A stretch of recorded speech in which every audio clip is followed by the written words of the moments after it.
Hello दोस्तों, नमस्ते। इस वीडियो के माध्यम से राजस्थान बोर्ड कक्षा 7 की पुस्तक हमारा पर्यावरण का अध्याय 1 और 2 के महत्वपूर्ण तथ्यों को जानेंगे।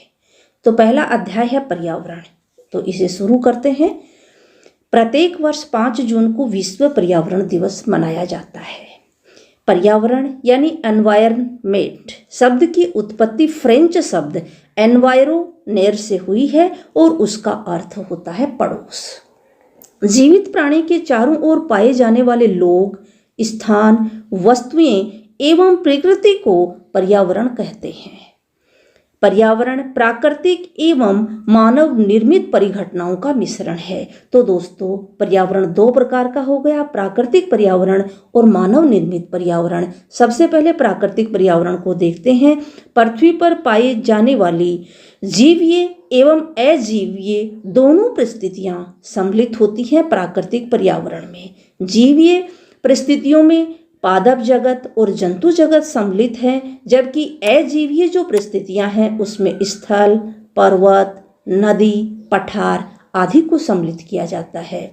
तो प्राकृतिक पर्यावरण का निर्माण विभिन्न जो मंडल मिलकर के करते हैं। सबसे पहला मंडल है स्थल मंडल, और स्थल मंडल पृथ्वी की ठोस परपट्टी या कठोर ऊपरी परत को स्थल मंडल कहते हैं। जलमंडल, पृथ्वी का जो जलीय भाग है वह जलमंडल कहलाता है। वायुमंडल, जो पृथ्वी के चारों ओर फैली वायु की जो पतली परत है वह वायुमंडल कहलाती है, और पृथ्वी का गुरुत्वाकर्षण बल अपने चारों ओर के वायुमंडल को थामे रखता है। जैवमंडल, वह संकीर्ण क्षेत्र जहां स्थल, जल, वायु क्रिया करते हैं और जैवमंडल का निर्माण करती हैं। यानी जैवमंडल में स्थल, जल और वायु तीनों परिस्थितियां जब होंगी, तीनों दशाएं होंगी, तभी जैवमंडल का निर्माण होगा। और ये चारों मंडल मिलकर के प्राकृतिक पर्यावरण का निर्माण करते हैं। मानवीय पर्यावरण, मानव की परस्पर क्रियाएं, उनकी गतिविधियां एवं बनाई गई रचनाएं सम्मिलित हैं। मानव के द्वारा जो रचनाएं बनाई गई हैं उनके उदाहरण हैं परिवार, समुदाय, धर्म, शैक्षिक संस्थान। इसके अलावा जो इनके द्वारा बनाई गई विभिन्न जो वस्तुएं हैं वो हैं इमारतें, पार्क, पुल, उद्योग, सड़क आदि भी मानव निर्मित पर्यावरण में ही सम्मिलित हैं। पारितंत्र, वह तंत्र जिसमें समस्त जीवधारी आपस में एक दूसरे के साथ तथा पर्यावरण के उन भौतिक एवं रासायनिक कारकों के साथ परस्पर क्रिया करते हैं जिसमें वे निवास करते हैं। ये सब ऊर्जा और पदार्थ के स्थानांतरण के द्वारा आपस में संबंध रखते हैं। दूसरा जो अध्याय है वह है हमारी पृथ्वी के अंदर। विश्व की सबसे गहरी खान दक्षिणी अफ्रीका में स्थित है तथा उसकी गहराई लगभग 4 किलोमीटर है। पृथ्वी के केंद्र तक पहुंचने के लिए, जो कि एक बिल्कुल असंभव कार्य है, उसके लिए समुद्र की सतह पर 6000 किलोमीटर की गहराई तक खोदना होगा। पृथ्वी का आंतरिक भाग दोस्तों 3 परतों से मिलकर के बनता है। इन परतों का अपन अध्ययन करते हैं। पृथ्वी की सतह की सबसे ऊपरी परत को परपट्टी कहते हैं। परपट्टी सबसे पतली परत होती है। महाद्वीपीय संहति में परपट्टी की मोटाई 35 किलोमीटर है, जबकि समुद्री सतह पर परपट्टी की मोटाई 5 किलोमीटर है। महाद्वीपीय संहति में परपट्टी का निर्माण सिलिका एवं एल्यूमिना खनिज से होता है। इसे संक्षेप में Cl कहते हैं। महासागर की जो परपट्टी है उसका निर्माण सिलिका और मैग्नीशियम खनिज से होता है और इसे संक्षेप में सीमे कहा जाता है। दूसरी जो परत है वह है मेंटल। मेंटल 2900 किलोमीटर की गहराई तक फैली हुई है। इस जो पृथ्वी की आंतरिक इमेज आप देख रहे हैं, ये जो ऊपर वाली जो है परपट्टी है और सबसे पतली परत है। ये आपने देखा है कि महाद्वीपीय जो हिस्से हैं, सतह है, वहाँ पर 35 किलोमीटर इसकी मोटाई है और समुद्र की जो सतह है वहाँ पर 5 किलोमीटर की ही इसकी मोटाई है। इसके बाद में दूसरी जो परत है वो मेंटल है, जो 2900 किलोमीटर की गहराई तक इसका विस्तार है। तीसरा जो परत है उसे कहते हैं क्रोड। क्रोड की त्रिज्या 3500 किलोमीटर है और क्रोड का निर्माण निकल व लोहे से होता है। इसे संक्षेप में निफे कहते हैं। निकल से और लोहे को रसायन में फेरस कहा जाता है, इसलिए फे जो है वो फेरस से लिया है। और क्रोड का तापमान व दाब बहुत उच्च होता है। ये जो आप तीसरी परत यहाँ पर देख रहे हो, ये तीसरी परत है जिसकी त्रिज्या जो है वो 3500 किलोमीटर की है। पृथ्वी के आयतन का केवल 1% हिस्सा ही परपट्टी है, 84% मेंटल तथा 15% क्रोड है।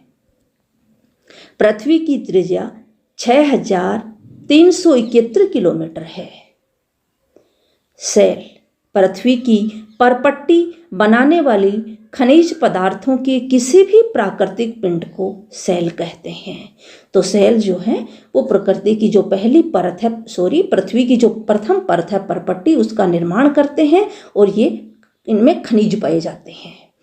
सेल मुख्य रूप से 3 प्रकार की होती हैं। आग्नेय इग्नियस सेल, और इग्नियस सेल का निर्माण जो है वो द्रवित मैग्मा के द्वारा होता है। इन्हें प्राथमिक सेल भी कहा जाता है। ये 2 प्रकार की होती हैं। बहिर्भेदी आग्नेय सेल। बहिर्भेदी आग्नेय सेल तब बनती हैं जब जो पिघला हुआ मैग्मा है वह ज्वालामुखी के माध्यम से भूमि के ऊपर आ जाता है और वह ठंडा होकर के और सेल का निर्माण कर लेता है। तो बहिर्भेदी सेल भूपरपट्टी के ऊपर बनती हैं और जब ये ठंडे हो जाती हैं तो इनका जो दाने होते हैं ये बहुत महीन दानों वाली होती है। और उदाहरण जो है वो है बेसाल्ट सेल, और दक्कन का पठार जो है वो बेसाल्ट सेलों से बना हुआ है। अंतर्भेदी आग्नेय सेल। कई बार स्थिति ये होती है कि पिघला हुआ मैग्मा ज्वालामुखी के माध्यम से बाहर न निकल करके और भूपरपट्टी के अंदर ही ठंडा हो जाता है, और ऐसी अवस्था में जो सेलों का निर्माण होता है उन्हें कहते हैं अंतर्भेदी सेल। भूपरपट्टी के अंदर गहराई में बनी हुई होती हैं अंतर्भेदी सेलें, और इनके जो दाने होते हैं वो बड़े होते हैं। उदाहरण इनका है ग्रेनाइट। अवसादी सेल, जिसे सेडिमेंट्री सेल भी कहा जाता है, इनका निर्माण सेलीय अवसाद के जमा होने से होता है। आग्नेय सेलों के टूटने से, चटकने से इनके जो टुकड़े होते हैं वो पानी और हवा के साथ एक स्थान से बह करके और दूसरे स्थान पर अवसाद के रूप में जमा हो जाते हैं, और ये लाखों करोड़ों वर्ष बाद में सेल का रूप ले लेते हैं। उदाहरण है बलुआ पत्थर। अवसादी सेलों में विभिन्न प्रकार के जीवाश्म भी पाए जाते हैं। तीसरे नंबर की है कायांतरित या मेटामॉर्फिक सेल। आग्नेय एवं अवसादी सेल उच्च ताप व दाब से कायांतरित सेल में परिवर्तित हो जाती हैं। उदाहरण है चिकनी मिट्टी से स्लेट कायांतरित सेल का निर्माण होता है, तथा चूना पत्थर से संगमरमर का निर्माण होता है। जीवाश्म सेलों की परतों में दबे मृत पौधों और जंतुओं के अवशेषों को जीवाश्म कहते हैं। इग्नियस आग्नेय सेल, सेडिमेंट्री अवसादी सेल तथा मेटामॉर्फिक जो है कायांतरित सेल, इन शब्दों के जो गठन है इसको देखते हैं। इग्नियस, यह लैटिन शब्द इग्निस से बना है और इसका अर्थ होता है अग्नि। सेडिमेंट्री शब्द लैटिन शब्द सेडिमेंट से बना है और इसका अर्थ होता है स्थिर। मेटामॉर्फिक जो शब्द है वह ग्रीक शब्द मेटामोर्फोस से बना है और इसका अर्थ होता है रूप परिवर्तन।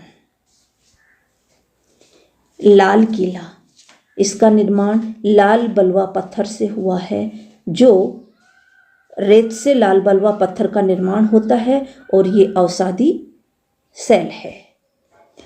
ताजमहल, ताजमहल का निर्माण सफ़ेद संगमरमर से हुआ है और सफ़ेद संगमरमर कायांतरित शैल का उदाहरण है।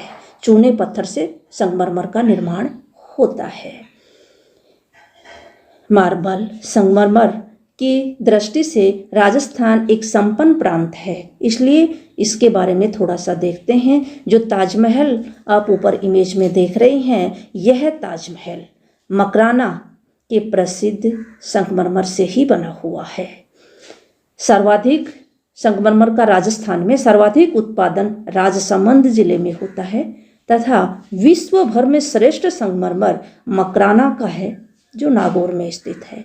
और प्रसिद्ध मार्बल मंडी राजस्थान में किशनगढ़ अजमेर में स्थित है। शैल चक्र, शैल चक्र आप देख रहे हो दोस्तों, ये पिघला हुआ पृथ्वी के गर्भ में मैग्मा है और ये ज्वालामुखी के माध्यम से बाहर आता है और आगन्य शैलों का ठंडा होकर के आगन्य शैलों का निर्माण हो जाता है। आगन्य शैलें टूट करके अवसाद के रूप में ये अवसादी शैलों का निर्माण कर लेती हैं, अवसाद के रूप में जमा हो जाती हैं, अवसादी शैलों का निर्माण होता है। अवसादी शैलें और आगन्य शैलें अपना रूप परिवर्तित करके कायांतरित शैलों में परिवर्तित हो जाती हैं और कायांतरित शैल पुनः द्रवित मैग्मा में बदल जाती हैं। इस प्रकार से यह शैल चक्र जो है वो प्रकृति में चलता रहता है। खनिज प्राकृतिक रूप में पाए जाने वाले पदार्थ हैं जिनका निश्चित भौतिक गुणधर्म और निश्चित रासायनिक मिश्रण होता है।